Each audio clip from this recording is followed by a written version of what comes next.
Hello everyone. My name is Mohammed Job.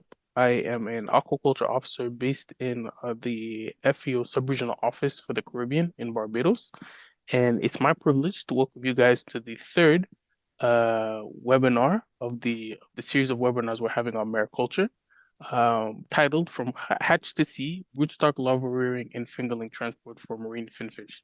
So last week we discussed, cage mariculture construction as well as operations from Valerio Vitellini, our hired consultant. He did a good job of giving the overall um, you know, I guess operations when it comes to finfish cage mariculture and what would need to be done if you were to pilot your own systems here in the Caribbean.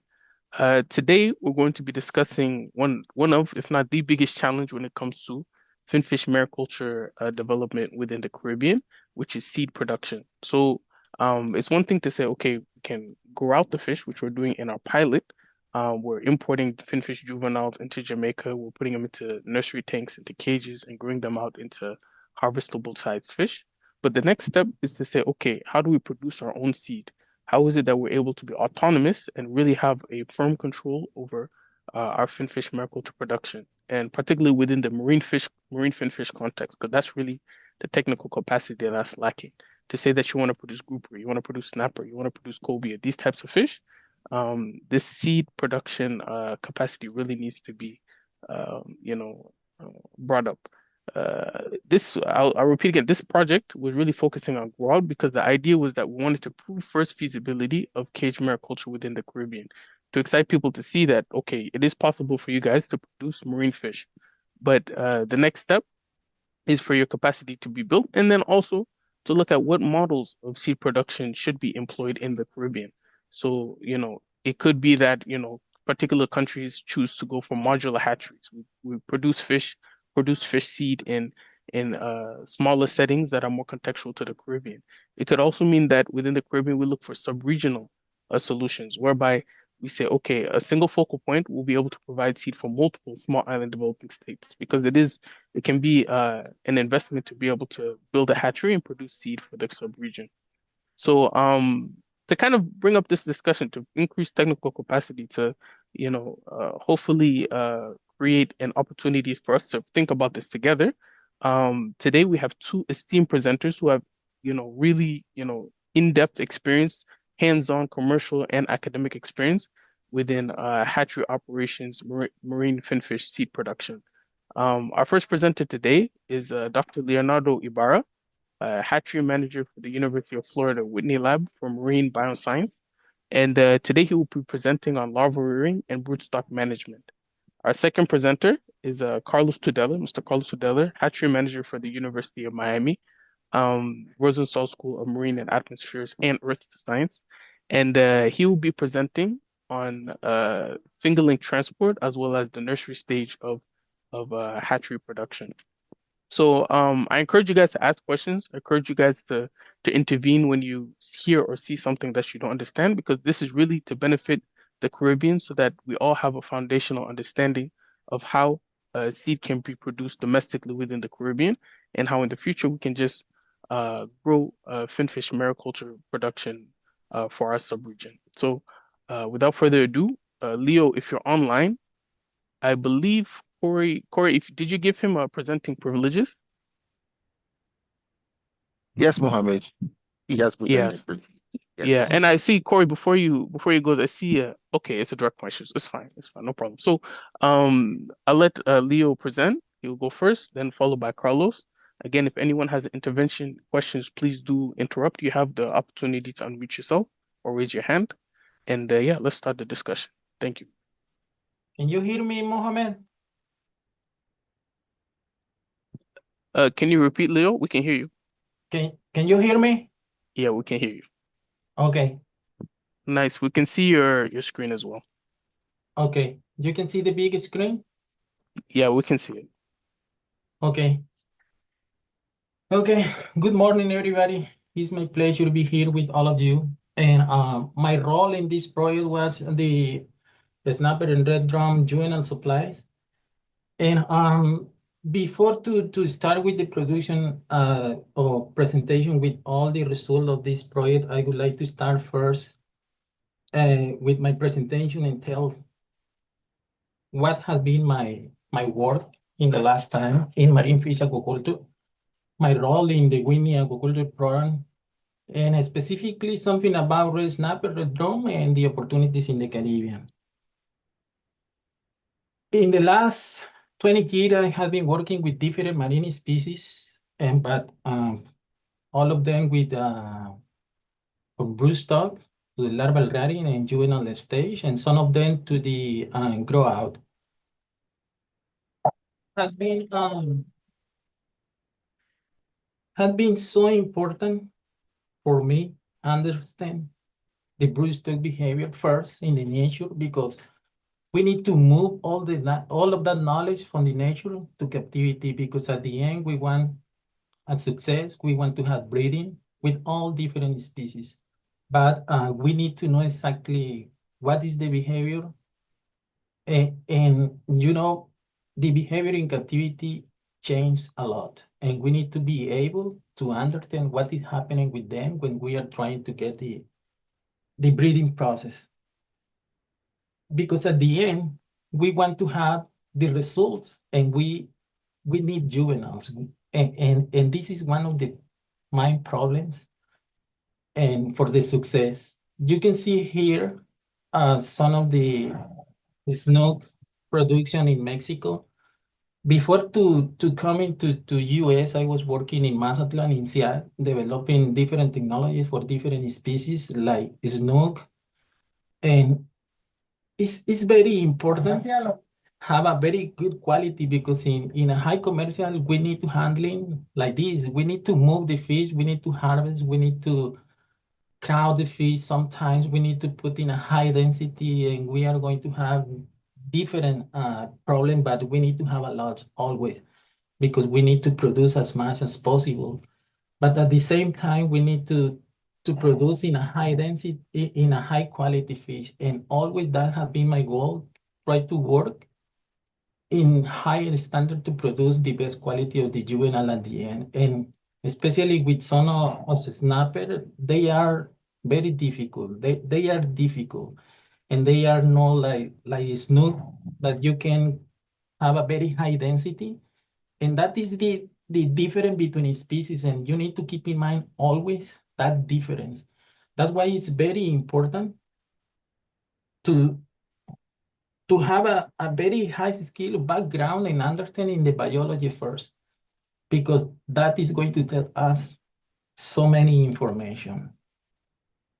When I come in here to Whitney Lab is a biomedical research center. They are working in regeneration, neurons, and nervous system and another, but they don't have anything about aquaculture until 2019 when I arrived here, and I started to building from scratch the marine fish aquaculture program.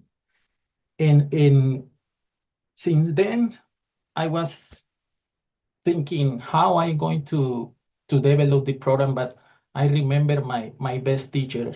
This snapper is Lucianus Gutatus.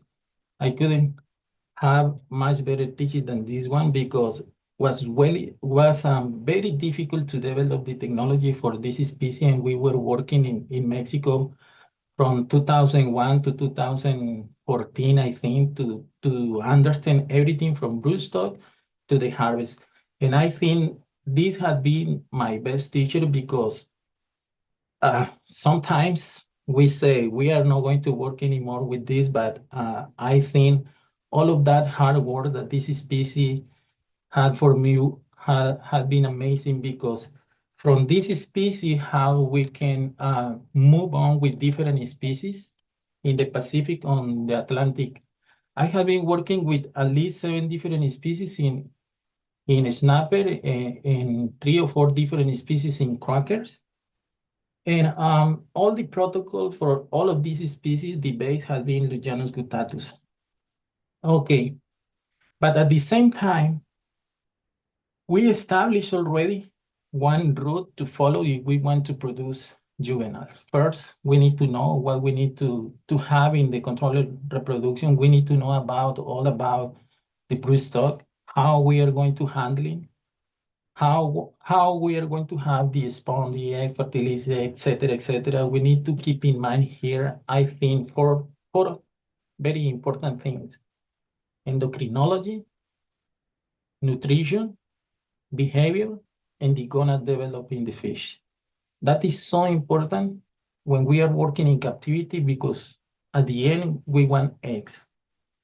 Then the larval phase, I think for me, this phase is the amazing part, because we can see when the life starts, and at the end we want to have a lot of juveniles.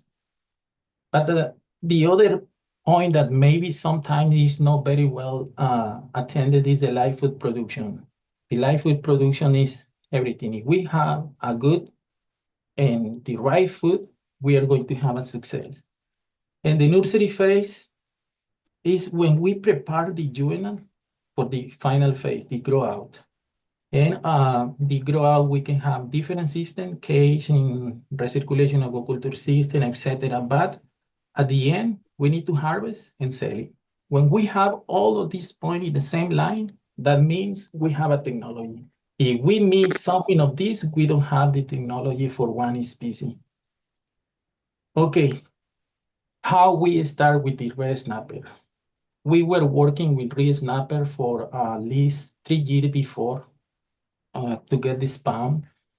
And I was a little worried, because usually my experience tell me that we can have a spawn from this species at least 1 year or 2 years after that you start to work with them in captivity. But this species here, in our condition, we spent 3 years waiting for the spawn. And here, the most important, I think, was be patient with them and continue, because it's a monotonous job, but you need to continue and continue and continue anyway. Finally, after 3 years, we start to have the spawning from this species. And I think all the information from the wild ecology fisheries is so important. And we need to keep in mind all of that. And this is a very curious species. They are not stressed to the camera, and always they are around, swimming around the camera, and you are going to see how they don't care if you are around. They are doing what they are doing, and all the behavior is so important. We start to watching these fish before, I think, 2 months before that they spawn. You can see already the spawn. This is one of the first record about the red snapper spawning, and they are releasing the sperm and the eggs, and everything start here. Okay. Now, when we know already, or we know everything about broodstock, the next phase is try to understand what happened during the embryo. And here, biology development is so important. First, we need to know exactly how is the development, because here, I think we need to be able to understand how is the embryo developed. At least we are working with a population of eggs, because we have thousands of eggs. That means we need to work in percent. How many of them are doing well, or how many of them are doing bad? In this case, we follow the cell division first. I think 2, 4, and 8 cells on the best stages to see how it's happening or what is happening, because sometimes we can detect problem here, and we can detect different times of the development. And that is the most important here, time. How fast, how slow, and what is the percent of the population that is moving together or outside from the average. And that is so important. First, you see, use cell division here. We are in blastula, and we see another different things here, especially the shape formation. And in the gastrula is the most important, because here we are going to detect at the end the blastopore close. That is one of the stages that we use in our hands-on when we are working with the larvae. And the time to hatch, from here to hatch, is very important. Why? because here in the, you can see how the blastopore is almost closed. Can you see the mouse? You can see here, and you can see the embryo. Here is the real, or maybe the most close to the first fish start to be clear for us is the neural part, and the embryo is very sensitive, but at this stage is when we collect and we make all the treatment, movement, sit them, counting, and everything, because I think this is the stage that the embryo is more resistant to everything that we are going to do with them. Usually we collect in this stage, and after that, they have another different development, different stages.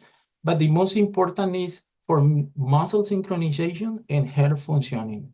Here you can see the movement in the egg. You can see the myomer pigmentation and how clear is the vitello, the receptive nutrient in the embryo, how fast they are developing. And here you can see the hair synchronization. That is another stage that we start to see exactly the time when each stage is happening and the proportion in the population. That is the other part that always we follow with this. And the last part is how fast or how slow they are going to hatch. Because in our practical knowledge, usually we don't work with a batch of egg that they spend more than 3 hours hatching process. Why? Because everybody knows that when we have or we are working with marine fish aquaculture, they are very cannibalistic at some point in your growth, and it's very difficult to have a control in that stage. A higher variation we have during the hatching process, higher variation we are going to have in our larval rearing culture in the sizes. And that is going to be a big problem in the future. That's why we have very careful monitoring all of this process, and we can see exactly the time, the first hatching, and at least 90% of hatching of the old population. That's why always we follow that, and we put that standard for us, no more than 3 hours. In that way, we are going to have a little bit closer each other, and the development is not going to be in a big different sizes at the end. And that's why this stage is when we say, okay, at least from the broodstock, we have this, and this characteristic. That means we can say 80% move forward, 50% stop, or throw away all the batch. But it's a very early decision that we make with our batch. Okay, when the larvae hatch all the system already, but in 40 hours, the larvae is going to develop and test all of that system. And that is the next step, how we are going to handle it, what we are going to observe in all of this. Specifically for red snapper, we made all of this development from hatch to the feed feeding stage, and we know exactly what happened with the larvae, how fast they move, how slow, because we were working at different temperature with these larvae from 23 degrees Celsius to 28 degrees when they stop the spawning season. But we understand a little bit more about the behavior in the larvae, and we were able to establish the feed feeding stage for this species at different temperatures. But at the same time, we saw different or small problem with the quality of the eggs.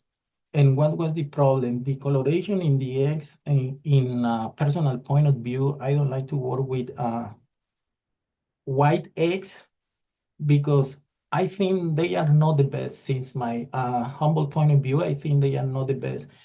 We fix something in the diet and then we get different color. That is the color that I liked in the eggs, and especially with the snappers. And we get a very good quality and quantity. And then was when we were able to see, okay, the embryo is doing well, the synchronization in the process is very well. Okay, we can start to work with the larvae. That is the external view of my hatchery here in Whitney. It's not a very big and fancy building, but I think it's small but very functional. This hatchery have two different 2 cubic meter tanks and have the water quality with the different filters. UV, we have 3 small tanks here in the bottom for enrichment process. The view front, we have 3 tanks for the rotifer culture. Usually we handle 2,000, 3,000 rotifer by meal. And we have the enrichment tank, the fridge for the algae paste. And for rotifer culture, we use different commercial products, but usually we work with Nano 3600. Nano is one of the best to make the grow out rotifer. You can have another one like Rotigrow and rotifer diet from Brain Mariculture, but I prefer to work with Nano 3600. And we have different enrichment for the rotifer and Artemia. Usually we use the bucket, we make the dilution that we need according to the population that we have in our rotifer culture tank. And we harvest a very clean rotifers, and that is the idea, the best quality, clean. And then after the enrichment process, and we use a naupli and metanaupli artemia. We are not using another live food for a snapper in all my different species that I'm working with. Always I have been working with rotifers and artemia used like that. And in dry food, we use otohime, scretin, and imbe. All depend what size we are working and what needed and what quality we have. And usually sometimes we combine, but more frequently we use otohime. And the other thing that we do is monitoring and observation permanent all the culture. In this case, we use this Discovery 20 stereo microscope with the screen, and in the screen we can discuss what we are doing, what we are doing bad or good, or what we are watching in the larvae or saying in the larvae if the larvae is doing well or not, and what is the main problem during the culture. Here you can see the hatch process or the hatch larvae from red snapper. Don't have any of the system, but 24 hours still they don't have the well developed. And the first feeding in this case, in this batch, was at 58 hours, the open mouth, and they were ready for the first feeding. And I think this is where we can define it if we can have success or fail.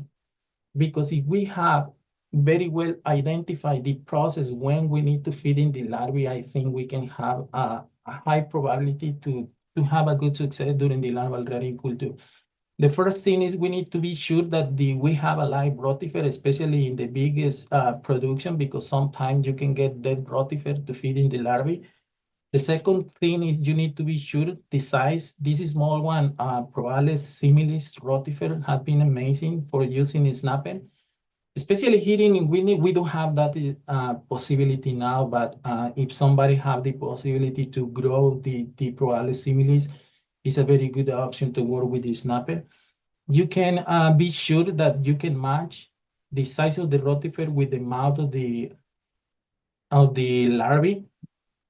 And when you can see the different size, for example, we were using Brachyonus rotundiformis S-type, and that strain usually had between 130 to 160 micron size, while Proales similis is between 45 and 75 micron size, and you can see the difference. But you have another advantage in the Brachyonus rotundiformis is a rotifer with very high fecundity, and that is the other thing that we look in our rotifers. Always we are trying to get as high as possible fecundity, and in that way we are going to have different sizes of rotifer in our system. The next step is try to see the larvae, all the condition, the swim bladder, the liver, pancreas, and all the intestine, anterior, median, posterior, and all the movement that the larvae usually has in this stage.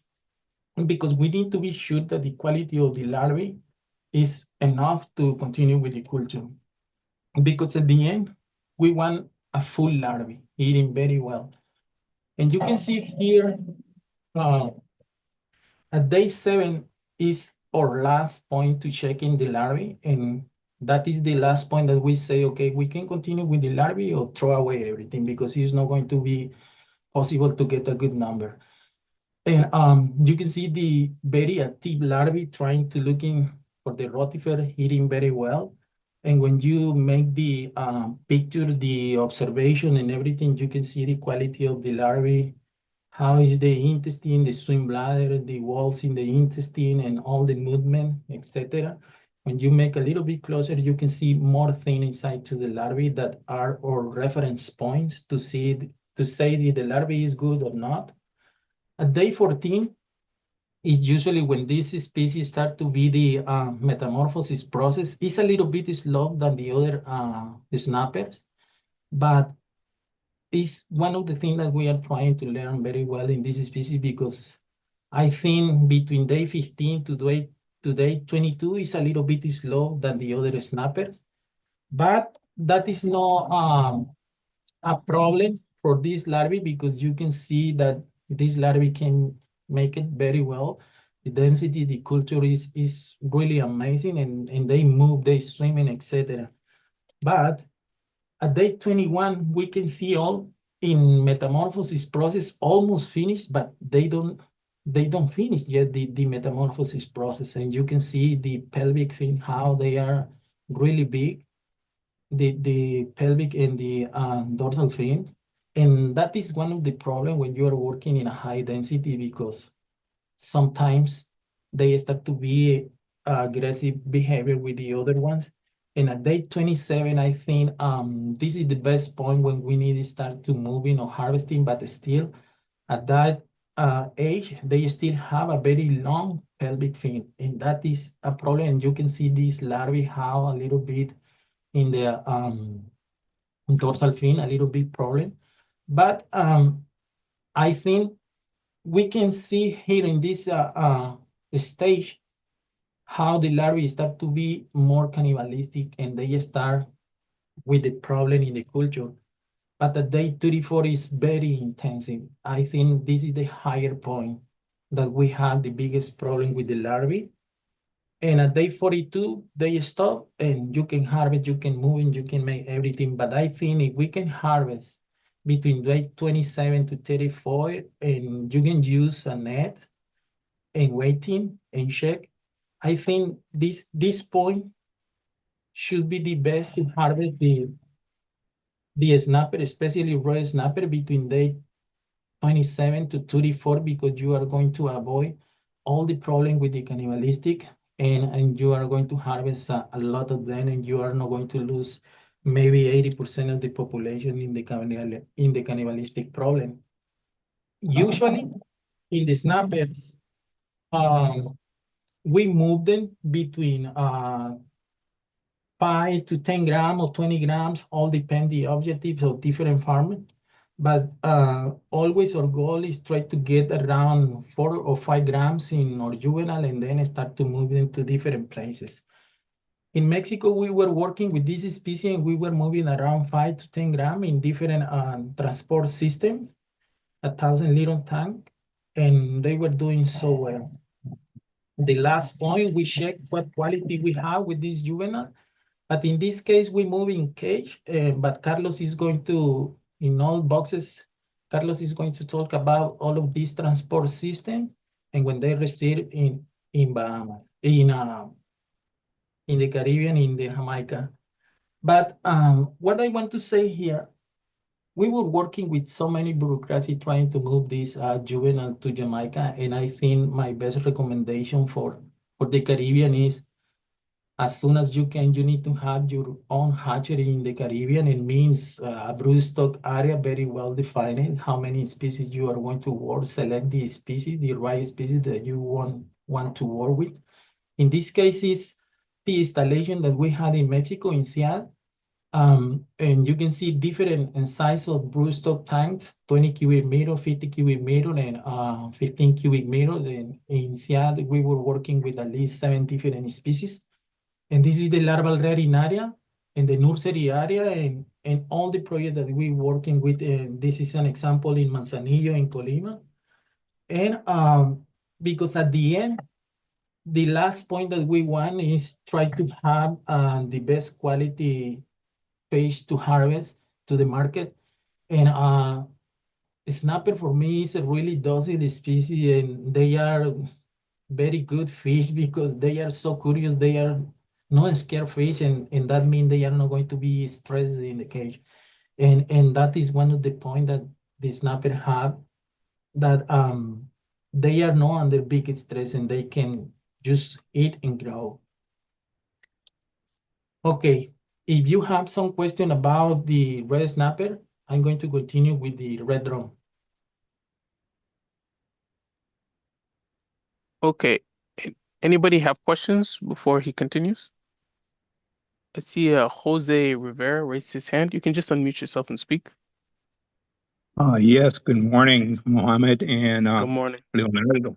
Yeah, my question was what has to do with, do you mark your larvae or juveniles for later ID of stock? No, no, no, no, we don't mark any of the juveniles. Mhm.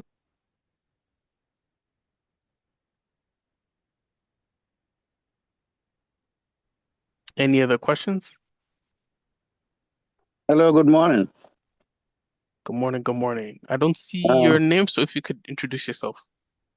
Corey Maynard, Department of Marine Resources, Nevis. Think it's Nice. in English. Okay. My question is, um, it, does it relate to any specific type of snapper, really? What you say? Any specific is snapper? What? Any specific snapper type? So are you Because asking about the larval rearing process? yeah, Does it relate to any yeah. Okay, Leo, he's asking, does this larval rearing process you just outlined relate to specific red snappers, or is it broad spectrum? I think he kind of answered in the presentation. He was saying that he used the red snapper he introduced in the first couple slides as that was just like the hardest he worked with. And then afterwards, he started to apply those same larval rearing practices with that first snapper on others. But Leo, you can explain better than me. Yeah, yeah, exactly. That happened, Mohammed. Um, we have red snapper, but we have some example the other species here, but everything more than 80% is red snapper.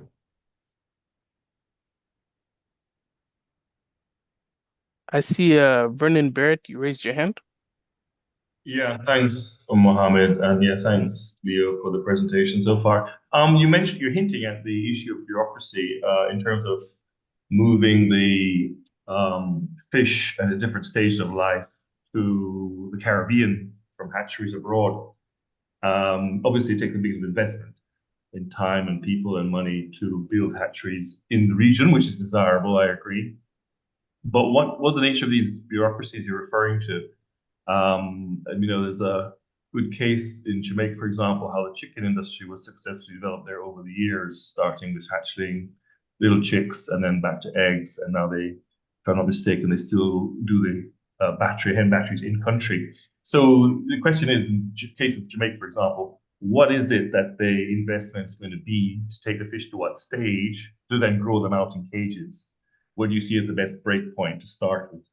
As fingerlings, as broodstock you're suggesting, or hatchings, what age? I think the best point to start is for the Caribbean. As soon as you can, you need to start to produce your own juvenile there, because the bureaucracy here, for example, they don't understand the fish. The fish don't understand about bureaucracy, and they don't have time. They are growing, growing, growing, growing, growing. And that is the big problem, because when you have your fish, you start to work with the fish, and usually the first 2-3 weeks, you don't know how many of them you are going to have. And if you are going to work with all the permits need to know exactly how many fish you are going to transform, how many of them you are going to put for back, how, etc., etc. So many requirements that you don't have the real number, and you need to wait for all of that. And that is one of the things that the fish understand. Yeah. And at Oh, the end, the fish is growing, and especially if you have the time to move the fish, but you don't have all the paperwork, at the end, you Yeah, sacrifice all of that fish because you are not going to move any of them. I And that's understand. Yeah. the biggest problem. That's why I think as soon as you can in the Caribbean, you need to have the hatchery there and produce your egg, Uh-huh. your juvenile there and move with any problem. So, yeah, And no, the other, thanks. So you're saying it's not a mortality issue in transit. It's not death rate, it's the fish is growing quickly and rapidly and its needs change. And no, so, Carlos is going to present the data and he is going to talk about all the data. We don't have okay, any issues during the transport and the processes and yeah. all the techniques have been developed. But I think move species from one location to another location is not the best when we have in our location same species. And I think that is one of the things that we need to work with Yeah, I mean, our if the cycle. investment is there, if the amount of if the funding is there to the government to proceed on this, that would be great. Also, there's the issue of the hurricane belt, so you got to locate it somewhere that's going to be pretty resilient to bad weather, storms, Yeah, hurricane winds, and so on. So yeah. those are issues to consider. Okay, thank you. And to briefly follow up on what Leo really explained, I think that and it seems that more of the issue is that the cost that's behind the transport of the fish. So it's very feasible to move the fish from Florida to Jamaica for our pilot. But when you take into account the air freighting costs, and as Leo was saying, the fact that the fish are growing. So if we have any sort of issues as far as the permitting process or as far as availability of, certain transportation services, it deeply reduces the amount of fish that you can transport at the same budget. Because the fish get bigger, it becomes heavier, and it becomes more expensive to move. Yeah, But even to Leo, I would follow up with my own intervention to ask we did this pilot because we want to grow out fish. We want to prove this concept of cage mariculture first in the Caribbean. And his intervention was to say, okay, we should start hatcheries in the Caribbean. But do you think a happy medium could be, being able to at least import eggs and hatch them in the Caribbean? Because right. importing eggs is a lot cheaper, and Mhm. you can get a lot more from it than the individual juveniles. But I'll allow Leo, if you could, speak to the idea of importing eggs. But that is going to be another trick because we don't know all the permit to transport the eggs and that is the other thing that we need to work with because we learn a lot about all the permits and I think once you know what you need to do, you are going to improve and you can make it. But as a first trail was very difficult doing everything and if at some point you can establish, as Mohammed say, it's very easy to transport the eggs and send the eggs, but I think it's not going to be the best at the end point. Yeah, Okay, but as I see. Mohammed said, though, it does boil down to economics because the costs of fish feed, and you'll come up with that later, no doubt, growing out, the stage of the fish is at requires foreign inputs usually. It's all imported stuff because very little is available locally, at least initially, until you develop your own fish feed development. Hopefully will happen as well. But yeah, the economics is key to this whole thing, isn't it? Yeah, and I think the trick will be for people to find the best cost saving ways to at least get the thing started, and then over time we can start to become more independent as far as feed, as far as having a whole hatchery lab, all those things. But yeah, I see another hand by Danielle Winberg, I believe.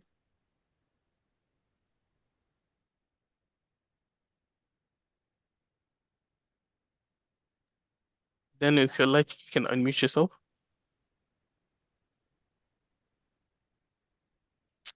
Okay, well, I'll go for Daniel. If you can speak later, you can unmute yourself. But Alessandro Lovatelli, my colleague from FAO, you can speak. Well, thank you, Mohammed, and thank you, Leonardo, for this very nice presentation and very nice images. I have a comment and a question. You may know that FAO has been trying to encourage the establishment of what we refer to regional hatchery in the Caribbean, basically because many of the Caribbean nations are rather small, and they would not it would not be competitive for them to produce, let's say, fingerlings only for their use unless they have a very big industry. So it does make sense to have a regional hatchery that can ship the juveniles from one country to the other. Obviously, what you want to make sure is that you actually have the species is present, so you're not introducing a non-endemic species, an exotic species to any one country, and obviously have the logistics that are in place. So, because obviously, like we've just heard, it's important to take, a juvenile or an egg or a larvae, from one place to another as fast as possible and as successful as possible. So I do believe that a regional hatchery would make sense. Now, this leads me to my question to Leonardo. Leonardo, establishing a hatchery, a commercial hatchery, involves obviously a large investment in infrastructure, but then most of all, it involves an investment or a recruitment of competent technical people that are able to produce, understand, and eventually deliver. So my question to you is the following. We've seen some of the photographs of some of the large hatcheries. I don't remember now if they were in Hermosillo or somewhere else, but you also showed your small hatchery in Florida. Now, the question is, what size of a hatchery makes sense from an economical point of view for marine species like, the snapper? I hope I explained myself. Yeah. Over to you. Yeah, it's okay. Yes, I understand. I think all is going to depend how many juveniles you are going to need in the Caribbean, and I think all the Caribbean don't need 2, 3 hatcheries. They need only one. Only one hatchery in the Caribbean is going to be enough to produce the juvenile for different projects around the Caribbean, and all depend the number how many of the juveniles you are going to need it in that area. For example, my hatchery here, I can produce 2.2 million of juvenile at day 2025 from red drum, but I can produce only 200,000 the red snapper a year. It's different because all depend the density that you are working with and the species that you are going to select. If you want red snapper, the facility should be different. But if the facility is going to be for red drum, my hatchery, that small hatchery can produce 2.2 million of juvenile in 10 months. That means you can see that hatchery, the cost is no more than $300,000, just the hatchery. But you can have the broodstock and the other areas like nursery. All depend how many juvenile do you want and what is the species that you are going to select in that way. We can have much better idea how much money you need to do that. Just one follow-up question or comment. I understand your point very well, makes very good sense. However, I think it's important to note that the technical capacity regarding the size of the hatchery is needed either here or there, whether it's small or whether it's big. You might have more workers in a large hatchery, but let's say the technical capacity, the people which have the knowledge, to do the hatchery processes must be available in both hatchery sizes, so to say. Yeah, and that is true, especially now. Not too much people want to work with marine fish aquaculture because it's heavy, demanding in time, and it's difficult to have a good technician working in a hatchery, and that is going to be a challenge. But if you have people with passion and love for fish, you are not going to have problem. Thank you. Maybe if I can continue a little bit on that question, Alessandro. Generally with not just hatchery operations, but all commercial facets of aquaculture, whether like you saw from Valerio, offshore floating cages or cage operations, hatcheries, grow out, whatever. They require definitely some level of capacity of individuals that have that expertise. But when it comes to the technician, going exactly what Leo said, you just need guys with passion and a desire to want success. The training of those technical staff We have a lot of experience around the world training, just regular employees from around, whether they're just from a local town or from the city or from a university, uh, to follow protocols, procedures, and understanding. Guys, some of the best. So to answer that question, some of the best hatchery staff I've seen don't necessarily have to be a university guy. They've been trained and have a lot of experience, just the technical guy from a town. I don't know if that helps. You just need to have the experience starting, like a leader, hatchery manager to to uh, to train those individuals in raising finfish. Carlos, I totally agree with you. And however, those people they don't need to be, as you say, postgraduate PhD students or anything. However, they have to be committed and they have to have the technology. They have to master the technology and of course be committed. So yes, I totally agree.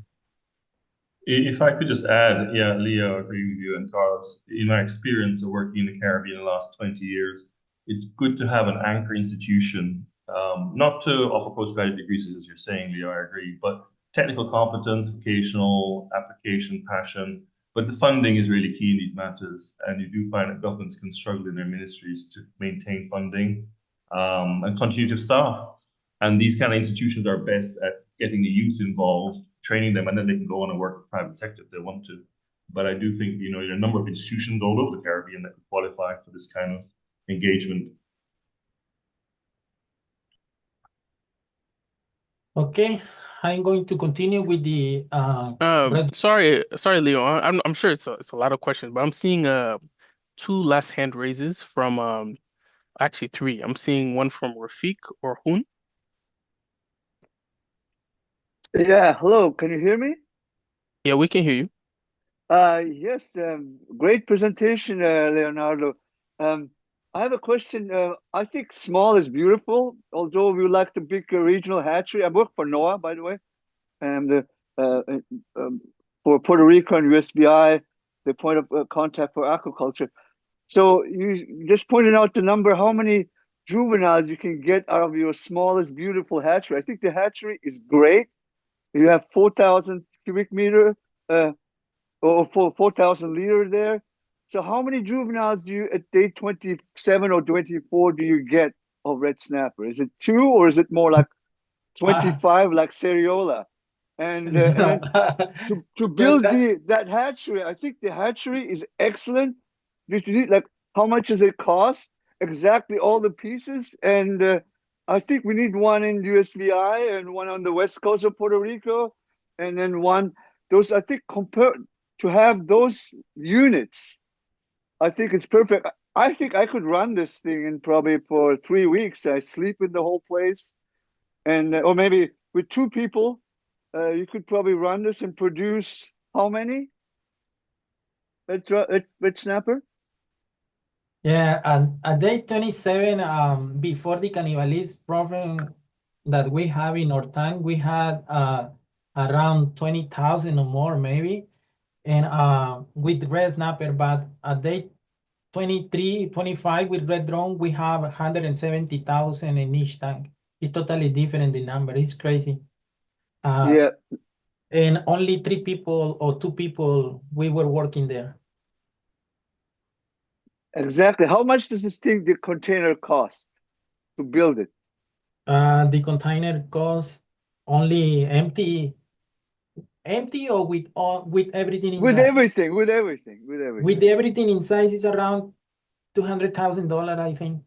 We have already all that information because we are trying to publish all of that information in a journal, and all of that is going to be published, measure and everything inside, all the lists and all recommendation. Also, very important, I think, is also energy costs, because I think energy in the Caribbean is huge. So we build this big regional hatchery, and then the power is going to go out.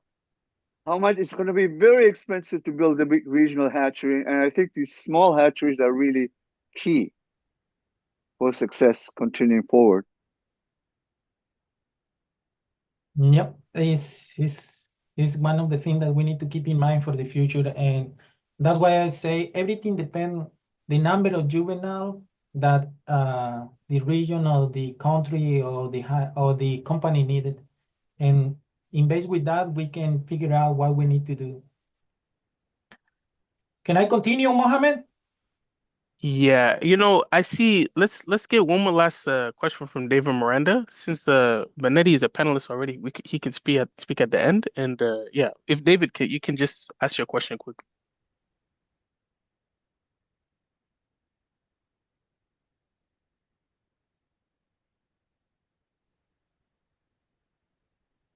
Can you guys hear me? Need to unmute. We can hear you now. Yeah. Okay, nice to see you guys, everyone. Nice to meet everyone that I haven't met yet. David Miranda here. We, along with Charles, we are the co-founders of Cultivar Technologies, where we build, which maybe some of you have heard of us, maybe you haven't, but we're building a red snapper hatchery in Puerto Rico. It's in the north coast of Puerto Rico. It's about a 30,000 square foot facility. We're hoping to have it operating by the end of the year or beginning of next year.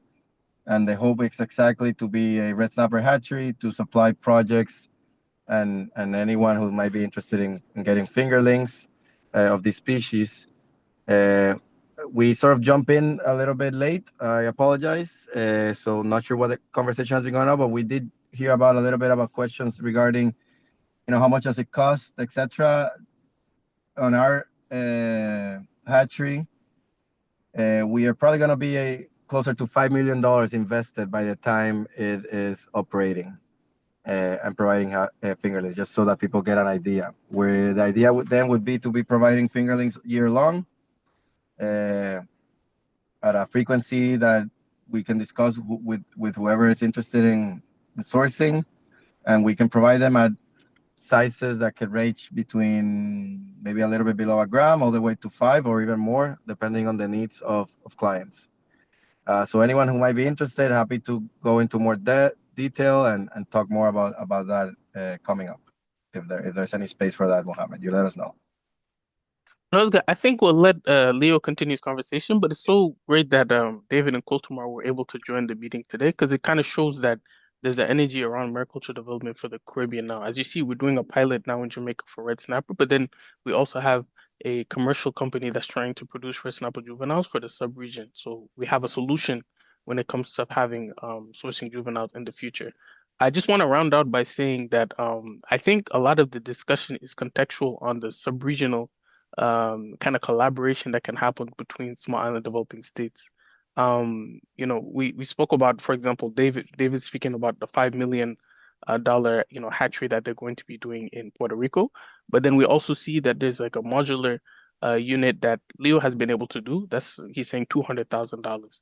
So I think if it comes to a point where Caribbean stakeholders, fisheries, government believes that they really want to promote food security utilizing mariculture production, it can only just be a meeting between the appropriate focal points to understand, okay, we want to produce this species. We all have, cages that we're investing in. This is the place that we feel like is, the best place to be able to produce seed that will then be transported to other countries. This can all be done through meetings that are kind of again contextual to what's going on in the Caribbean. So it's good to see all these interventions, good to see all these questions, and Leo, I'll allow you to continue, and then hopefully after Carlos's presentation, we can have more questions and answers. Thanks. Okay, thank you, Mohammed. Well, now I'm going to present what we did with Red Drum. As I say before, we followed the broodstock development. We were working with this red drum in our tank 4 years ago, and you can see the sexual dimorphism. You can see the males with the black dorsal and white in the bottom. All of them are males, and the other ones don't change. See the female, and you can see here the spawning process. And usually we have in the afternoon, just before the sunset, we have this spawn in the red drum, and the next day we can collect a million of eggs, because they are around 12 kilograms, and they produce a lot of eggs, 10. In a single spawn, we can get 5 million, 8 million of eggs, and it's a lot of the production that they have. Is totally different to the red snapper, but the process is almost going to be same.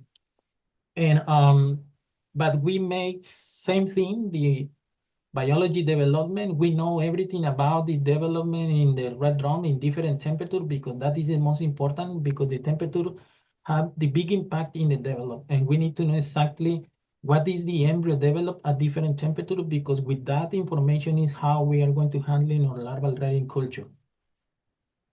The other thing is we need to know how they deplete all the reserves, and we know everything about the red drum too, and different time, different sizes, etc., and how they put all the organ development that is more important. In this case, swim bladder, intestine, anterior, medium, posterior, and the first feeding stage. And we made a little bit difference. We culture a rotifer, and we feed in the larvae directly from the rotifer culture to the larval rearing culture, but we try to handle in this quality of the rotifer. As you can see, all the enrichment process, because the rotifer, we can put everything that we want inside. And this is the protocol that we use for red drum.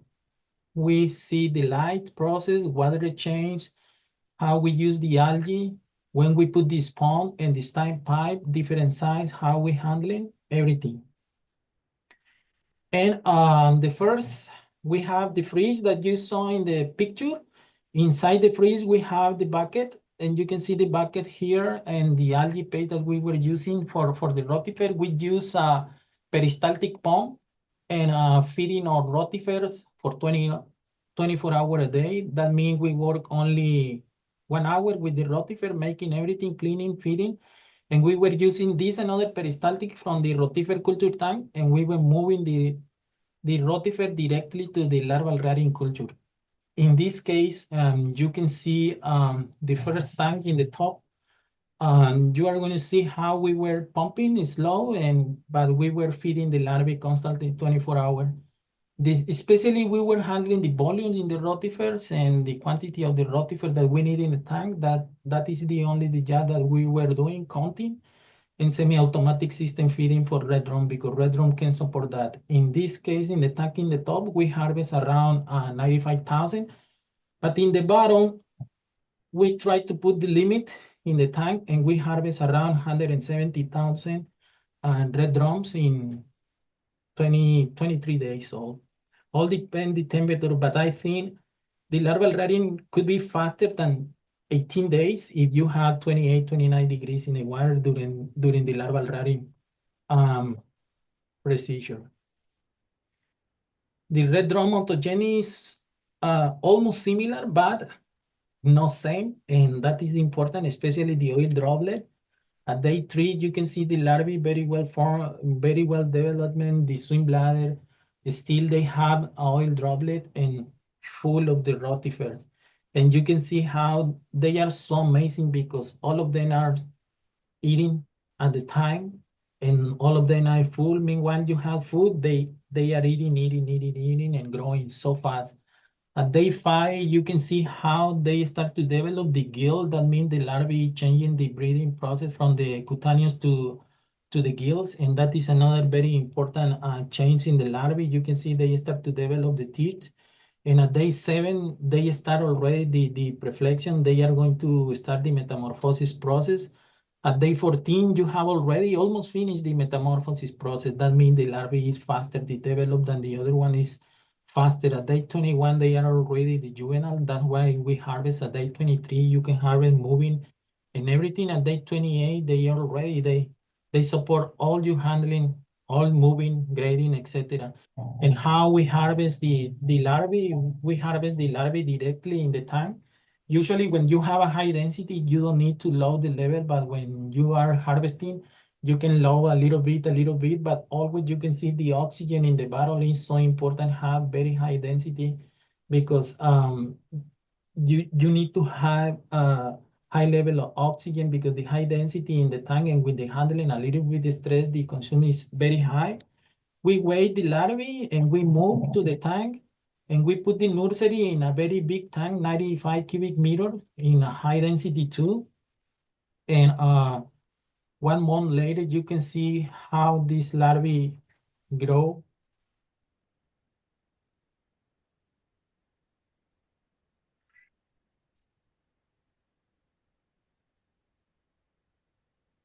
And can you hear me? Yeah, we can hear you. We can hear you. Okay, that is the density that we have in our tank. And at harvest, the size that we were moving with the larvae and the size, the juvenile that we had that time, and we need to sacrifice all of these fish. And on the growth curve and different morphology development in the larvae, all the team that we were working with in Whitney Lab and all the social media connection and everything that you want to know. If you want or you need some connection, and thank you for your attention. And if you have more questions, please. Thank you so much, Leo, for your presentation. Me too. I was very impressed by the media that you had. It really brought, the work you did in at UF to life. Anybody, if you guys have brief questions, please do intervene. But if not, we will continue with Carlos so we don't lose time.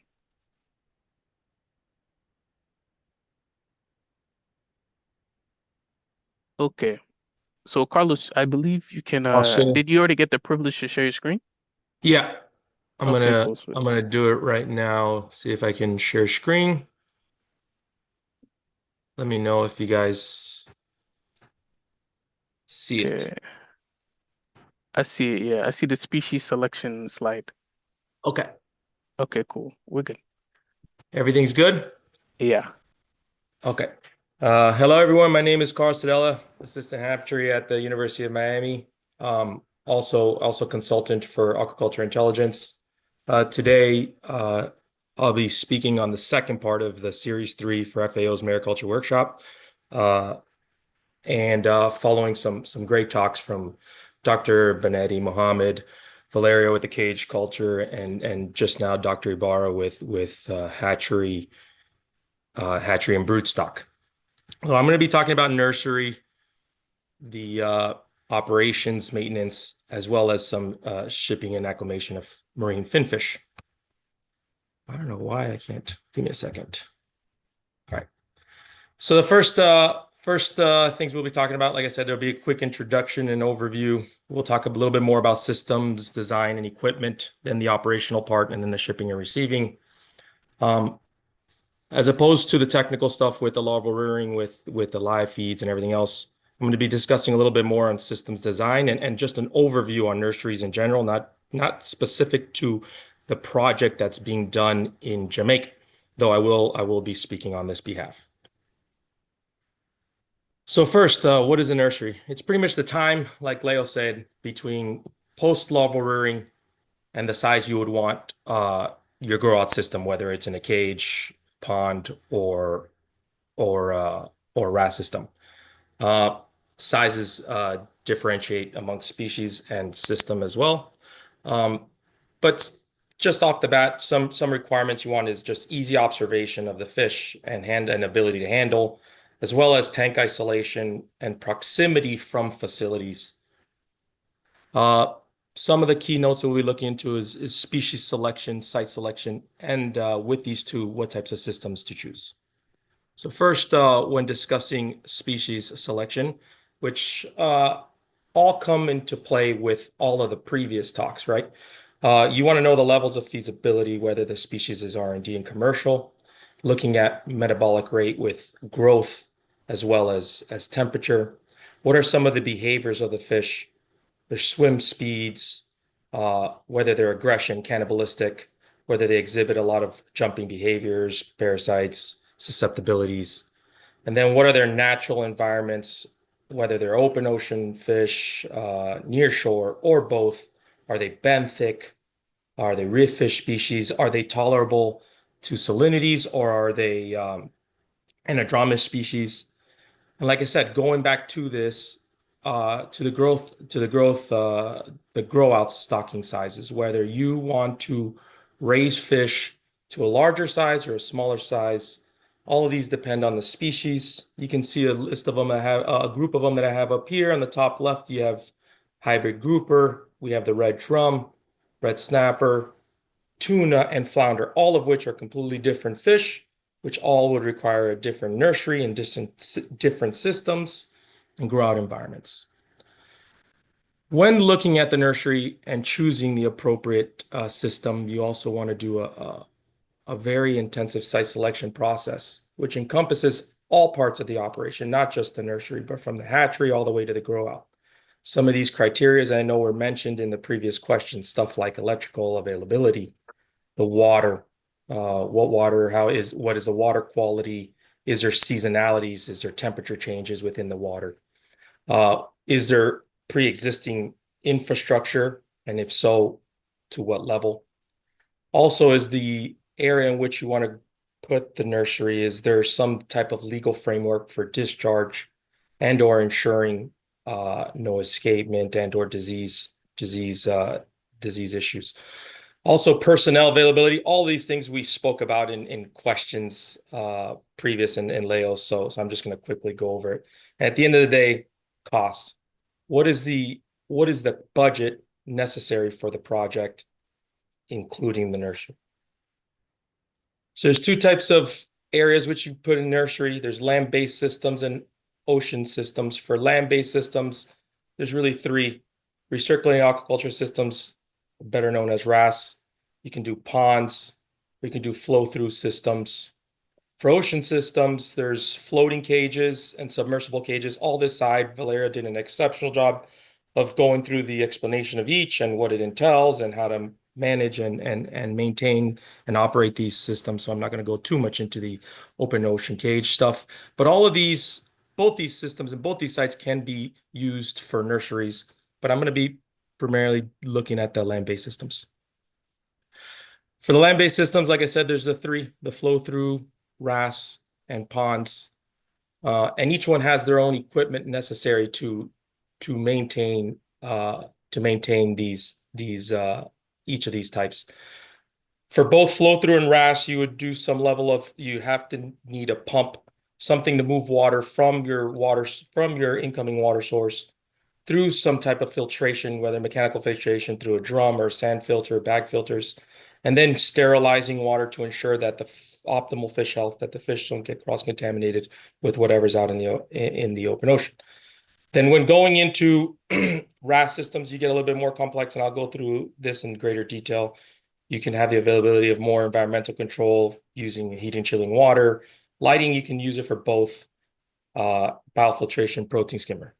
Ponds, which is the most extensive type of raising finfish, pretty much big body of water, paddle wheels, and aerators. Now you might think, oh, well, the cost is a lot better in ponds. I'm going to go with ponds. But for every meter squared, the fish production is much less, followed by flow-through systems and RAS. RAS is the most intense, able to have the highest biomass per meter square of area, which land availability can be costly, even within the Caribbean. Both for RAS and for flow-through systems, you would generally have some level of intakes, an intake area, whereby you would be pumping water from the sea to a settling tank or reservoir through some type of filtration or well point. Well point is a webbing of piping underneath the sand on the beach, where in high tide you can pump and it'll be sand filtrated, and through some type of UV sterilization. I'm going to show you a video here of Open Blue Sea Farms. This is their water intake system for their full facility, both hatchery, broodstock, and nursery. But you can see they have piping going out all the way to the ocean over 1 kilometer, going through some pumps, up and over into a reservoir, through drum filtration, and then down below goes through some UV sterilization. And to the right, there's another project that I worked with whereby we used ozone as a means of sterilizing the water. This was due to the water quality that was at that project. So for flow-through systems, this is a more common one and the one that we're using here in Jamaica project. There's pros to it. You get to isolate the tanks and the fish within that tank. There's no sharing of water, no recirculating of water. Water comes in through your through your main water intake, filtrated, UV sterilized, and then going into your culture tank and then discharge. You can do treatments on these tanks independently from one or the other. They can be for multiple use within the nursery systems. You can, if you have a broodstock area, like Ibar was saying, you can pull fish out of the broodstock tanks, hold them in a nursery, in one of these nursery tanks, give them a prophylaxis treatment of whatever's necessary, whether it's a freshwater bath or peroxide formalin treatments, and then put them back. Or you can just, like I said, have them for nursery. So they're very flexible when using flow-through systems. Like I said, filtration, there's inflow and outflow. Outflow filtration is needed, especially for the legal frameworks of the areas you're in. Now more so than ever, governments are starting to put regulations on discharge, and so having some level of filtration facilitates that. And at the end of the day, all these systems, no matter what you're doing, it's to ensure fish health. So for flow-through systems, it's kind of like it's a happy median. You can have intensification in terms of fish, a holding of a lot of different species at different sizes, and being able to observe and follow all the previously mentioned requirements. For RAS system, they're closed systems, very minimal discharge. This is very environmentally conscious, but comes with a cost. These are some of the different equipments within a RAS system. You have the tanks, which vary depending on depth and width, depending on the species. For example, if you have flounder, you don't need so much depth, but you need more surface area. If you have fish like snapper, you can get a little bit deeper. You have the pumping of water or movement of water done by a pump, either centrifugal pump. You have also filtration, mechanical filtration. This is where you remove, one second. This is where you remove large particulates and waste when water goes from the tank through your filtration. Then you have sterilization, which is where you eliminate microorganisms, different types of sterilization processes. There can be UV, ozone. Then you have environmental control, as mentioned before. This can be done with heater chiller to control for temperature. You can have salinity fluctuations within these systems and control. Sometimes companies will use lower salinities to ensure parasitic removal by maintaining low salinities over a given period of time before going back to broodstock or to a grow-out system. Then you have protein skimmers. Protein skimmers are used to remove organic waste. I listed on here RK2 because RK2 also adds some level of its ozone, which increases the removal of the organic waste, and at the same time having some level of sterilization and biofilters where you would need for these closed systems. There is a accumulation of ammonia by fish excretion and consuming food. So you would have your biofilters, which go through a nitrification process, having these two different bacterias go from ammonia to a more acceptable form of nitrogen as nitrate, and side boxes. These systems can be very complex, and there's more equipment that can go into these. I have on the top just a quick design of a broodstock system, and on the bottom just some designs that you can see the different equipment and how they all have and serve a purpose to ensure fish health, maintaining in a closed system. Over here it was another system designed by Nova C for us at the University of Miami. They have degassers in this system, but you can see all the water post-filtration goes to all the tanks, but it's imperative to note that all of the discharge of all these tanks unites and goes back into the system. So when we talk about isolation, RAS systems are more difficult for isolations, especially when you're looking at transferring from, if you're bringing fish in from outside or another facility, like in this Jamaica project, full RAS systems like this can be a little bit problematic when you're looking at quarantining fish, because you want to ensure that one fish, if subjected to some issues, won't contaminate the others. Though I know RAS systems do have measures in place to ensure that this doesn't happen. It is closed. Water does recirculate through at a 99%, but when given the time and the amount of water, most likely than not, you'll get a cross-contamination.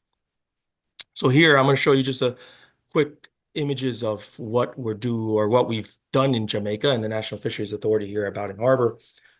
Again, this is a very cost-friendly project, one that would be able to hose both red snapper fingerlings as well as red drum at the amounts necessary for the 2 cages that Valeria showed. So over here we had 6 2-ton tanks. We used centrifugal pump, which I don't have here, with speed control, as well as sand filtration and UV sterilization for the incoming water. All the discharge was going to a percolating pond, as well as a bag filter to ensure no fish escape, which wouldn't allow for environmental contamination. We have a header. We have a water intake head. That's the picture on the left. That was filled with sand as well. That is about 100 feet out from the shore, pumping the water through and into your system and then out. Over here, you can see some current red snapper that are housed in those tanks. We have several thousand. I think we're up to like 2,000. We'll get a hard count before we go to the cages. But this system can also hold red drum as well. So now we're going to look into the operations and maintenances of these systems. For RAS, there's a lot of components. Each component has its own intricacies and has its own details necessary for maintenance and care, whether it's calibration, especially since RAS systems are integrated. There'd be a lot more steps necessary for RAS, though not manual labor. There's a lot of technical labor with regards to equipment, and nonetheless, you would have some type of backwash that would be necessary for sand filtration. That's why I have that there. For flow through, you also can have backwash steps with sand filters if you use it. If you're using drum filters, they're automated, so there's no need for that. But both of them would have some level of equipment check. You would have to siphon, that's cleaning of tanks to remove any uneaten food and waste. Both oxygen and aeration stones would have to be maintained, cleaned, unclogged, most likely stuck in a light acid solution. And then your feedings, these all depend on the species, frequency, and food type. But at the end of the day, the most important step, as I have, is that last one, is fish observation. This cannot go unaccounted for. You have to be observant at the fish at all times to ensure that everything's okay. And then I also put here observation and noise. Part of the staff is to constantly be there day in, day out, ensuring that everything's going okay. And one of the simplest ways is just hearing consistently the way systems should operate, pumps should run, water entering into the tanks, and any slight alterations of this just by observation and hearing can alarm one and actually stop issues from occurring. On the bottom left is a perfect example you saw on that reservoir. You have one side that has perfect clear water, the other side has fizz. This was due to cavitation of a pump, which could have issues with gas in the water, which could cause problems. The bottom right, you see a bunch of different components of a simplistic RAS system, but nonetheless, flow-through systems just have 3 things: pump, sand filtration, and UV sterilization, versus something along the RAS where you would have all those components: heater, chillers, UVs, protein skimmers, multiple pumps possibly, and all of these needing some level and care and maintenance.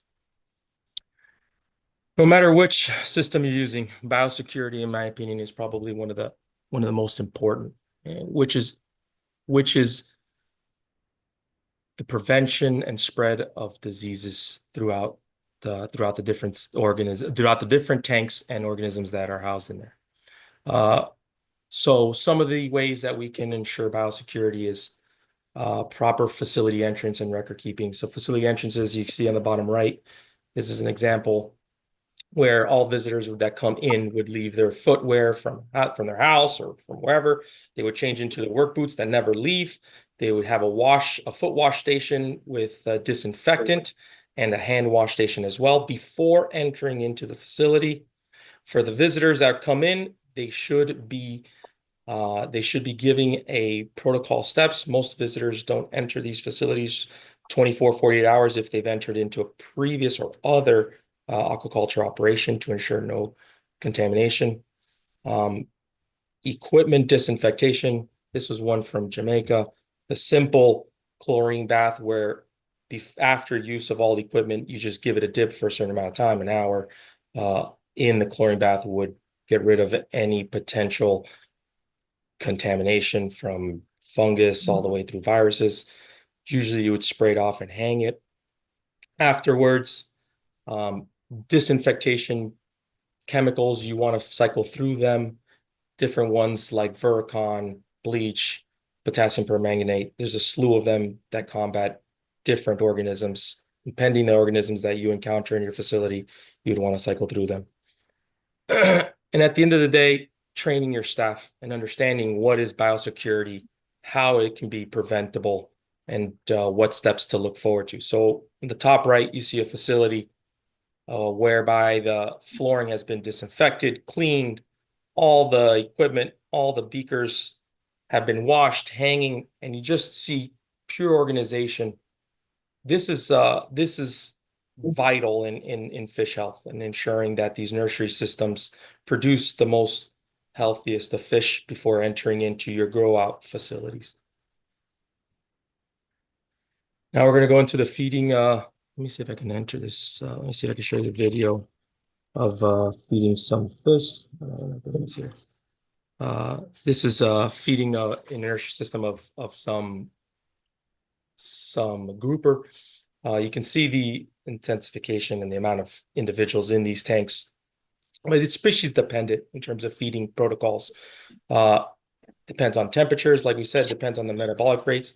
What type of feed are you using? Are you using a moist pellet? Are you using fresh fish or fresh bait? Or are you using a commercial pellet? These all will change depending on fish size. If, like Ibarra was saying, you're just coming out of a larval rearing stage, you might be still using a starter diet versus getting into a little larger fish. You might be using a larger caliber of commercial pellet. The different system types, RAS has their own specialized diet versus ponds versus flow-through systems. At the end of the day, storage is key to ensure optimal diets and ensuring that there's no contamination via fungus or mold, which can have serious problems to fish health. Now that we've gone through the nursery, we're going to go a little bit on shipping. There's two ways to ship fish, marine finfish, via ground or sea and air freighting. For ground and sea, I know Valeria went through some of this, but you can do it via truck or via boat. When you're using these, you can use fish holding tanks. They can be as simplistic as just a closed bin with oxygen, or you can be as complex as mini RAS systems, or you can even use live wells and tanks that consistently do exchange. Valeria showed you some images of big tanks, big silos with fish exchanging water on barges. And on the top right, you see fish being transported. This actually image was taken the other day when I was on a car ride up, taking some fish from South Florida up north. So you see them in these big holding tanks with oxygen. There's no RAS to this, but they're just keeping cold temperatures and oxygenation. And then for air freighting, it becomes a little bit more simple in terms of the holding tanks, but more complex in terms of the steps necessary. So for air freighting, it could be either domestic or international. Both, no matter what you're doing for air freighting, generally be a closed box. The only exception is fish pack, which has certain availabilities to use in specific airlines. But really, for the most part, people use closed boxes. And there's time sensitivity. Once you seal a box, there's going to be some water quality issues that occur over time, as well as oxygen consumption in the fish. And so both of these have to be taken into account when you're air freighting. But most of the time we would use air freight with sealed boxes. You can see on the bottom there are these 1-ton spacecraft boxes, what we call. They're usually used by the food industry to transport liquids, whether it's condiments or fluids. They're 1-ton big boxes with double bags of 4 mm inside, or you can use the middle ones, which is the more common that we use at the universities, which can be used to transport eggs and both small fish, which is these boxes that hold 30 liters of water. Also, we use double bags, and I'll show you a little bit more on that. But those are the more common boxes that we use. All of these you need to seek and have accessibility through the airlines to be able to ship these. You can't just show up with whatever you want. You have to get clearance. When you're shipping internationally, there's certain requirements that you would need. You should seek out the assistance of a freight forwarder. He's the one that's in charge of the facet from the fish arriving to the airport of the departure to the arrival. And he would make sure that you have all the documentation in line, the bookings, and ensuring that transit goes as easy as possible. And most of these freight forwarders also have some level of ease when coming with the airlines because they're used frequent, so they have privileges. It's important that you understand the destination and the requirements of the destination. Every country has their different documentations necessary. We've seen with Jamaica, I know Mohammed has, and Dr. Ibarra, but every country is different. And so you need to understand what the requirements of the country prior to shipping and even prior to production. To be honest with you, I would think you should have all these in line beforehand. Some examples of the documentation necessary would be a commercial invoice, a certified vet letter, certificate of origin, a health certificate. This, for example, in the U.S., we have USDA give you a certified health certificate post all of the exams necessary of the country, whether it's diseases that they want you to check for. And also they might ask you for some facility documentations, whether your country's aquaculture certificate, also some traceabilities where the fish have been and if any diseases have been shown there. For boxing, this is the protocol that we used for the project. This is, again, it all depends on what boxes you're using. It all depends on what systems and how you're transporting, but pretty much it starts days before with box preparations, making sure you have all the equipment, oxygen, chemicals, bags, making sure all the boxes have double bags. Usually we use 4 mm bags, a hefty duty bag that doesn't allow for easy piercing.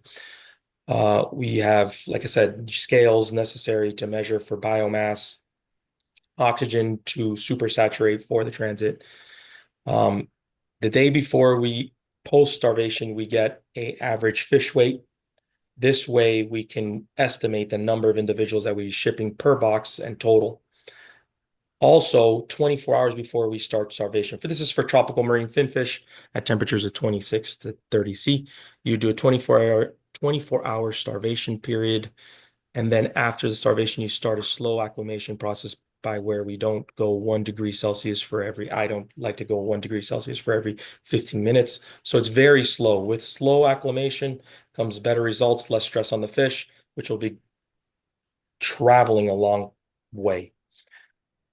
Once they've been acclimated and you're ready to go, you fill up your boxes with the double bags with the desired amount of water. Generally for this one, we do 20 to 25 liters of water, UV treated down to the smallest micron possible. Sometimes we even go to 0.35 micron, which is ensuring that there's no bacterial levels. Also, you would add your water conditioning chemicals. We use both Trisma and Amquel. Trisma is a pH buffer. Amquel is one that gets rid of ammonia, nitrate, ammonia, as well as chlorine and chloramines. And that water that we ship, we not only lower temperature, but we lower salinity to 20 ppt. This is to facilitate and slowing the metabolism of the fish, helping with their osmoregulation. Generally, for these boxes, we don't exceed 10 kilos per cubic meter, but depending on the transit time, we might even lower it to 5 kilos per cubic meter. So once you have the bags with 20 liters, you would get the desired amount of grams of fish necessary to reach that 5 kilos per cubic meter. Gently put the fish into the boxes that have chemically been treated already. Then release all of the exterior air and fill it with pure oxygen. And then seal them. We use zip ties. Some people use rubber bands. Put an ice pack on the top. Make sure that the ice pack isn't touching the water, because then it'll lower it even more than the desired amount. We just want the external sealed air in the box to stay cool. And then label the boxes accordingly with, we usually use do not x-ray. We'll use the box number. Sometimes airlines require the airway bill number and any other information. So you would label your boxes and then repeat. Boxes are generally labeled number 1 to whatever the final one is, the first one being the first one you seal. This helps for the reception side, so people understand which fish were sealed first versus the last ones, because these shipments can take multiple hours, and so the difference of seal time could be hours within fish in the box. And so here you see some images here at UF Whitney Lab with Dr. Ibarra, where we ship the snapper. You can see on the bottom left, measuring out the chemicals necessary for each box. You can see on the top us weighing out the fish necessary, sealing the boxes. And then for this project, we went it was a long transit time, not on the airlines, because from the destinations, it wasn't very far, but these fish went in truck from Jacksonville all the way to Miami International Airport. So it was like about a 6-hour car ride, and took about a 2-hour air trip to Kingston, Jamaica. Then from Kingston, Jamaica, took another car about 4 hours to Bowden Harbor. All of which you had to be at the airlines multiple hours before, 3 hours before, and also at the reception site in Kingston, they would be held until they released. Because of the car transit time, we had them temperature controlled. The boxes you can see in the top right, we had them at 18 to 22°C, as well as when they arrived in Kingston, Jamaica. This allowed for the inside of the box to stay nice and cool to the 20°C that we had it that we had it placed.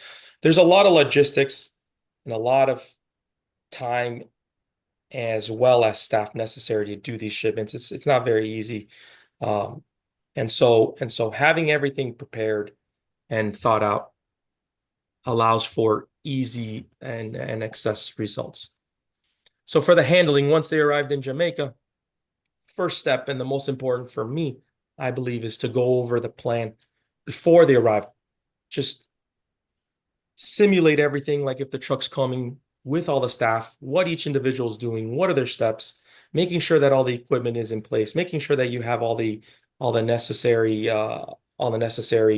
steps as well as parts to do this whole acclimation process. So we go over a plan, we disinfect tanks, we disinfect systems and all the equipment, have it ready to go. So once the truck arrives to the facility, then we start unloading. We start unloading, like I mentioned before, your first box labeled number 1. That's be the first one, because that is the first one that would be sealed. Once you open it, you would observe the water, make sure everything's okay, make sure the fish, there's no mortalities, make sure the water's nice and clear, that there's no turbidity to the water, because if you do see that, that might be ones that you hold off till later. Make sure that you keep all that are healthy and good looking first, and those might have to be administered in a different tank more rapidly. Place the bags for this project. We place the bags in ambient water to allow for the 20°C water to reach what the ambient water, in this case it was 28°C, slowly but surely. And after several minutes to about an hour, we open the bags, first recording temperatures inside, as well as to ensure that's the same as the outside. We also take some water quality parameters for ammonia as well. Sorry, and pH. You always want to keep records of all these things to facilitate the shipper and help them out in the process. Then once we have the bags open, we slowly start adding ambient water into the bags little by little, so that way the interior bag water becomes the same as the outside, after which time you can slowly release the fish into the acclimation tanks. in where there will be exchanging water or the holding tanks, and then there will be exchanging of water over the courses of several hours to ensure that the water is now to what your ambient facility water would be. After several hours and being delicate with the fish and the bags and everything else, then you can try to feed, especially since these fish were starved over long periods of time. There might, if you don't try to feed right away, they might have some cannibalism, and also it'll show you the level of the shipment. If there's a lot of stress and a lot of issues, generally fish don't eat if they're not happy. Now, I'd like to thank everybody on this project, FAO, especially with Mohammed. Thank you guys for the National Fisheries Authority for all your support. Dr. Bellamy, Ms. Schmeichel, and all the staff over at the Bowdoin Harbor, not just the Bowdoin Harbor, but also in Kingston with the release of the fish. For Aquaculture Intelligence, Dr. Daniel Benetti, Carlos Lara, Jorge Suarez, as well as Julio that helped for the shipping, and the University of Florida, which produced the fish, and Dr. Ibarra and his staff over there. And if you have any questions, I leave my contacts and Daniel Benetti's contacts, and any questions. Great presentation, Carlos. You between you and Leo, you really did a great job of kind of giving the macro view between the transport and the production of the fish. So it was really good.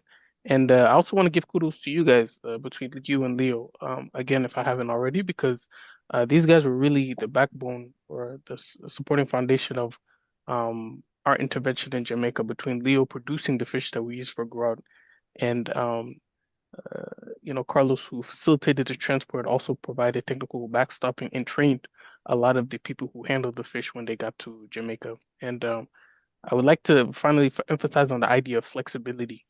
It may seem like all this was planned and went exactly as planned, but there was a lot of um, you know, contextualization that had to happen, particularly on the part of bringing this intervention in Jamaica within a limited budget. Even the nursery lab you see here, we had initially, planned to use a nursery lab that was already established in Jamaica, but because of some bureaucracy reasons, we actually established our own nursery lab on the NFA office area. So there was a lot of, teamwork that came about in order to make this pilot happen.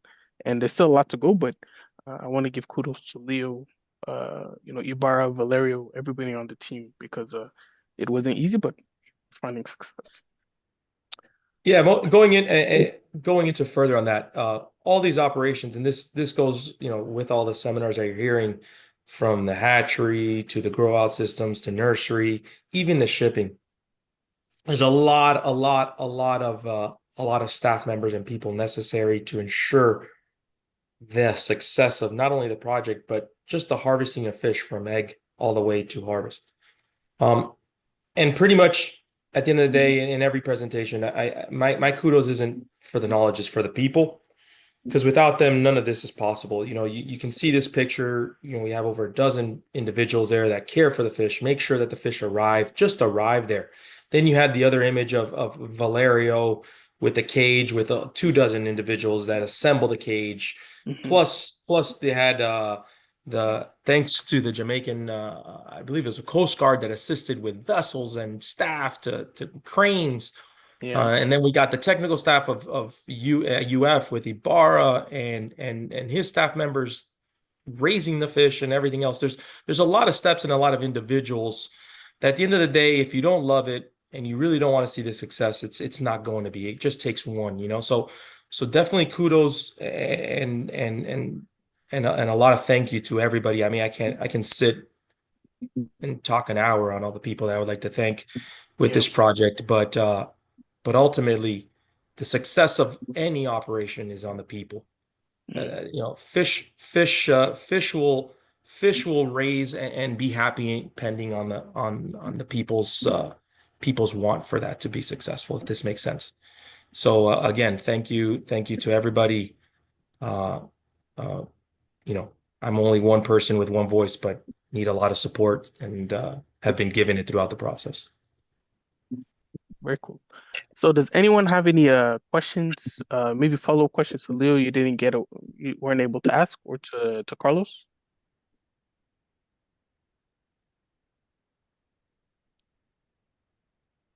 I see one hand from, let me look, from Vernon. Yeah, you can unmute yourself. Yeah, thanks, Mohammed. Yeah, and thanks, Carlos, for the presentation. Excellent stuff. Yeah, well done to NFA in Jamaica and others who made it happen. I want to know, Carlos, from your experience, where do you see the risks now going forward? It's a pilot, and you have gone through many trials and tribulations you mentioned, but where is it that will prevent continuity and scaling up of this potential for the sector in Jamaica? So at the end of the day, right now this cohort of fish that we have is a training process for all the staff, not just on the side of the quarantine in the nursery, but now we're going to ship them over to the cage. They're going to be raising them in the cage and then hopefully harvesting in every step. So right now, a lot of this this project FO, this one facet that we're going through right now is a training process and teaching those people at in Jamaica and the National Fisheries Authorities how to raise tropical marine finfish in floating cages.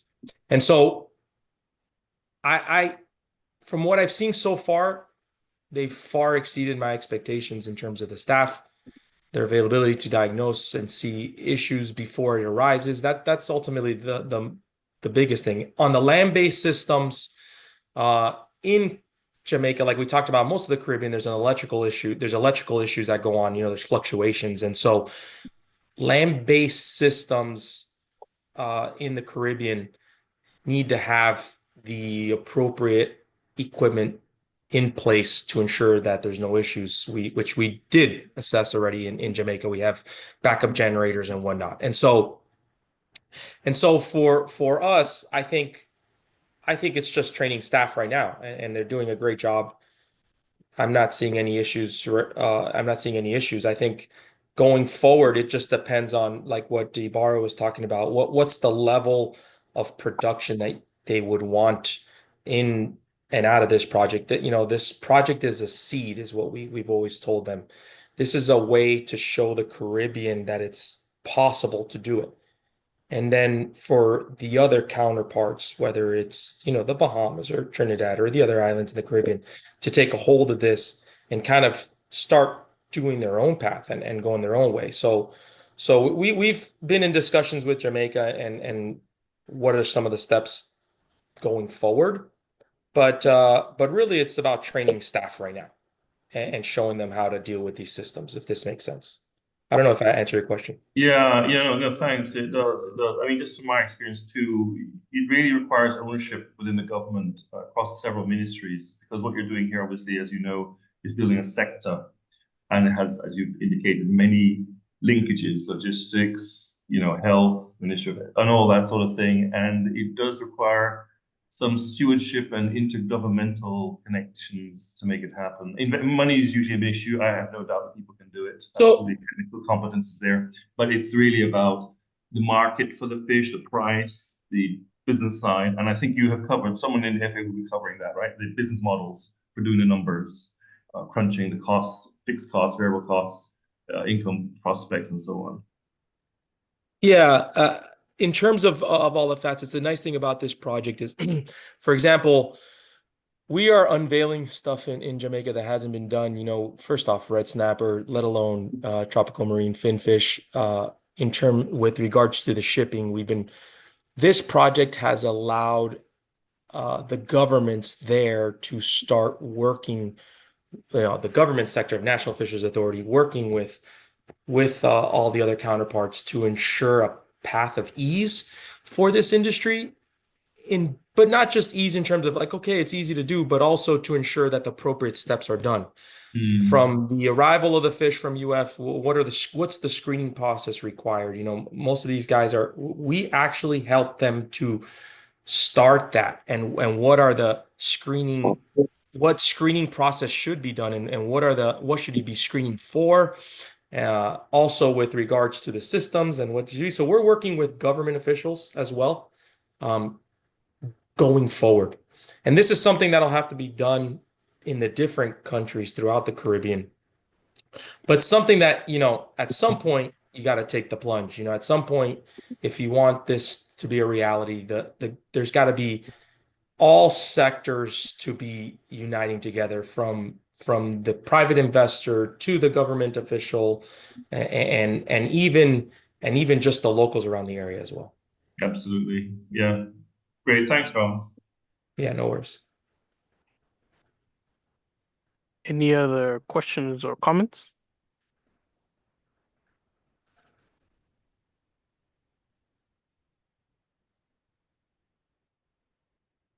I see Dan Benetti, your hand is up.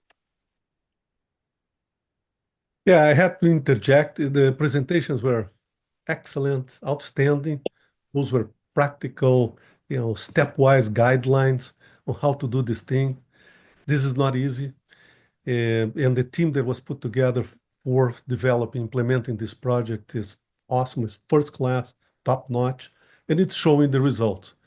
It's just that I wanted to make a comment on the previous discussion. I mean, yeah, it takes a village, as they say, right? It takes a lot. But for us to do well, and throughout the Caribbean, we have a great potential, as everybody talks about. And I think we have a good plan too with FAO and the NFA, which is again not to do anything gigantic, no big hatches, but we need to be realistic. It's not going to be a $200,000. We're going to spend more of this in staff and even in larval feeds. We have to be realistic in terms of commitment. It's going to take a strong commitment and a lot of effort, a lot of money, a lot of resources to do it. But again, I work at the technology development end of it and technology transfer and training. What I can guarantee you to all of you is that the technology is not going to stop. The technology is available. It's how one uses it. And I think we have a lot of enthusiasm and we have a lot of great people working together here. It can actually happen. And in fact, thanks again to FAO and to the NFA that the plant has been seeded. That's it. From now on, it can only flourish and we will be ready to. I can see a lot of enthusiasm throughout the Caribbean. And there is even a very large commercial scale hatchery being built in Puerto Rico, Cultimar Technologies, as we know. They are aimed at producing 10 million juveniles per year of red snapper, and maybe redfish as well. And so it's all happening. We have to do it together. That's all. I just wanted to congratulate Leo and Carlos. These are people we work very closely with. We're part of this team, and Mohammed did a great job putting the best team together. That's all I wanted to say. Congratulations, you guys. Thank you, Dr. Benetti. Thank you. Any other questions? Any other comments before we sign off for today?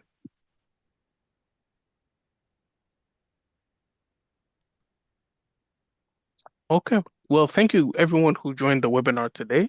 I appreciate the discussions that were had from your questions because it created a cool dynamic between the presenter and the attendees. So now this is webinar 3. Our next webinar will be October 9th. So on only 3 days, October 9th, we will be having a presentation titled Feeding the Future, Marine Finfish Nutrition and Local Feed Opportunities. So today we discussed a big bottleneck within the Caribbean, which is seed production. We don't have, we're trying to develop the technical capacity, the infrastructure to be able to produce fingerlings that will, inform the growth that we can do in the Caribbean. But another big bottleneck, and some people may say even bigger, is feed. Having the appropriate feed domestically within the Caribbean that can then act as inputs within these mariculture operations we would like to develop. For this next presentation, we have 2 aquaculture nutritionists from the University of Miami, Dr. Jorge Suarez and Mr. Julio Camperio, who have deep understanding, deep experience within feed formulation within the mariculture finfish context. And hopefully this will be another chance for people to discuss and try to find contextual solutions to finding or producing feed within the Caribbean subregion. So I'll send you guys a reminder for that webinar. I've also found a way to share the recordings from our past meetings. So I'll send all the recordings so you guys can share the recordings within your own network, so people can kind of get caught up with what's been going on within these webinars. And yeah, I thank you guys again for joining the meeting. Hope you guys have a great rest of the day. If you have any questions or comments, feel free to email me as well.